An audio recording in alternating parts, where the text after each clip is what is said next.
60, 70, 80 വയസ്സാകുമ്പോൾ പോലും മനുഷ്യന് തോന്നുന്നില്ല എനിക്ക് പോകാൻ സമയമായി തുടങ്ങിയെന്ന്. മനുഷ്യൻ ചിന്തിച്ചു പോകുന്നത് ഇനിയും ഞാനിവിടെ മരിക്കാതെ തുടരുമെന്നാണ്. അങ്ങനെ അപ്രതീക്ഷിതമായി നിൽക്കുന്ന സമയത്ത് ഒരു ചെറിയ കാരണം കൊണ്ട് അല്ലാഹു നമ്മളെ കൊണ്ടുപോകുന്നത് കാണുന്നില്ലേ? അല്ലാഹു നമ്മളെ പറഞ്ഞയച്ചത് വളരെ ക്ഷണികമായൊരു ജീവിതത്തിനാണ്. എന്നൊന്നും നിലനിൽക്കുന്ന ലോകമല്ല ഇത്.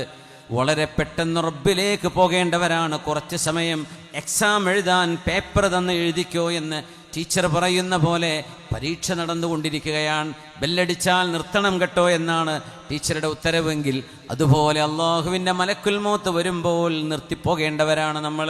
ആരാണ് അതിനെക്കുറിച്ചൊക്കെ ചിന്തിക്കുന്നത്? ഇപ്പോൾ കം ലബിത്തും ഫിൽ അർളി അദദ സിനീൻ, 90ഉം 100ഉം വയസ്സ് കഴിഞ്ഞ് മരിച്ചുപോയ മനുഷ്യരോട് പോലും അള്ളാഹു എത്രയാണ് നിങ്ങൾ ഭൂമിയിൽ ജീവിച്ചത് എന്ന് ഓർമ്മയുണ്ടോ എന്ന് ചോദിക്കുമ്പോൾ അവർ പറയുമത്രേ, ലബിത്നാ യൗമൻ ഔ ബഅദ യൗം, ഒരു ദിവസമോ ഒരു ദിവസത്തിൽ അല്പമോ ഞങ്ങൾ ജീവിച്ചു എന്ന് തോന്നുന്നു.